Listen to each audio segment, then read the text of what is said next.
Have you ever felt like you're doing everything right? You're honest, you play by the rules, you try to be a good person, but you just keep finishing last. It's a really uncomfortable and frankly infuriating feeling, isn't it?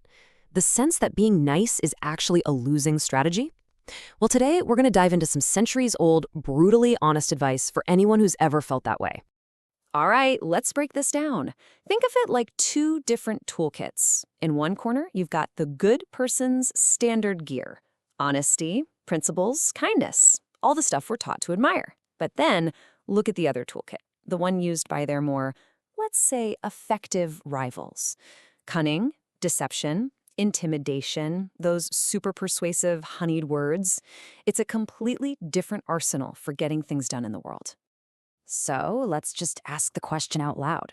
Looking at these two lists, in the real world, who usually comes out on top? Who gets the job, wins the debate, or actually changes things? If you're being really honest with yourself, you know the answer. That tough question leads us right into our first big idea, what we're calling the weakness of goodness.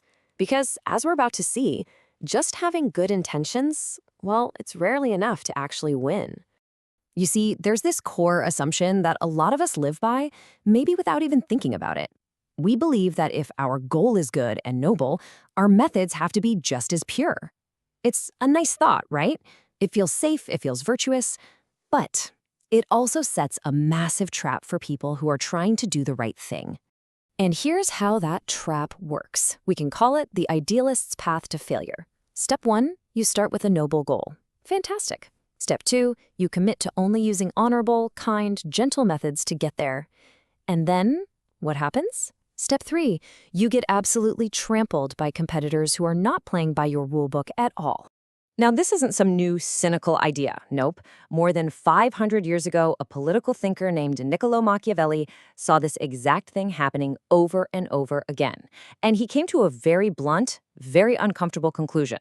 That whole noble strategy, as lovely as it sounds, it just doesn't work. So let's dive into Machiavelli's harsh reality, a diagnosis that comes to us from the 16th century, but feels like it could have been written yesterday. So who was this guy? Niccolò Machiavelli was a political thinker in Florence, Italy during the Renaissance, and his work was really driven by this one painful thing he noticed again and again. The nice leaders, the principled statesmen, the well-intentioned rulers, they always seemed to fail. They always got pushed aside. So what did he do about it? He wrote down his solution. He created this short, powerful, and eternally controversial book of advice. It was basically a manual on how not to finish last. It was called The Prince. Now, most people hear the word Machiavellian and they immediately think of scheming, pure evil, tyranny. But that's a huge misunderstanding of what he was trying to do. This is the key point. The Prince isn't a handbook for how to be a terrible person. It's a guide about what good, well-meaning people need to learn from the terrible people if they actually want to win. So what's the central lesson here? It's simple, and it's pretty shocking. You have to be prepared to borrow every single trick that your most cynical, ruthless, and unscrupulous enemies use against you. The idea isn't to become them, but to use their own methods to achieve your own good goals. Machiavelli was like a doctor. He didn't just see the symptom, that nice people fail. He wanted to find the root cause. And he believed he traced our cultural obsession with acting nicely, even when it's ineffective, back to one single, incredibly powerful story. And that story was the life of Jesus of Nazareth. Okay, so let's be very clear here. Machiavelli, the ultimate pragmatist, was looking at this story purely for its earthly strategy, not its spiritual meaning. On one side, you have this sentimental tale we all know, that goodness and meekness lead to the ultimate victory. But Machiavelli looked at the practical reality of Jesus' life. From a purely worldly point of view, without factoring in anything supernatural, his strategy failed. He was trampled, he was humiliated, he was executed. The lesson Machiavelli took from this was brutal. In the real world's game of power, pure virtue can lead to total defeat.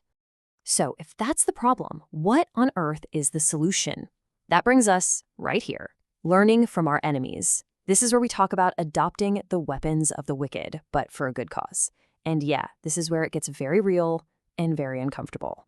So what does this actually look like? Well, it means learning skills that you probably hate. It's not about becoming a bully, but you need to understand how and when to use intimidation to protect what you care about. It's about using charm not just to be nice, but as a strategic tool to get people on your side. These skills, cajoling, beguiling, even deception, they're not meant to be who you are. They're the weapons you have to be willing and able to pick up when just being good isn't getting the job done. The logic here is brutally simple. You can't show up to a gunfight with a butter knife. If your opponents are using every dirty trick in the book, you can't fight back armed only with your pure intentions. You need weapons made of the same tough stuff as theirs. You see where all this leads, right? It's a fundamental shift in how we look at the world. It's a call to focus on being effective, not just on feeling good about ourselves.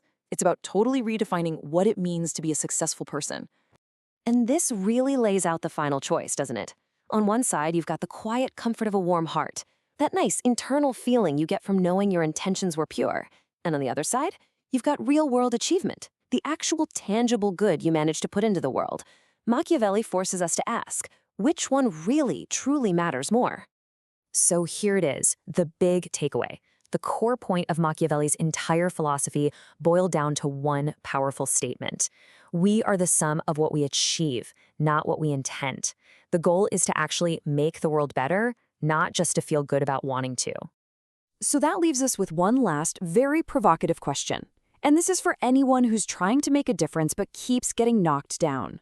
Are you willing to do what it takes? Are you willing to learn from your enemies to finally build the world that you want to see?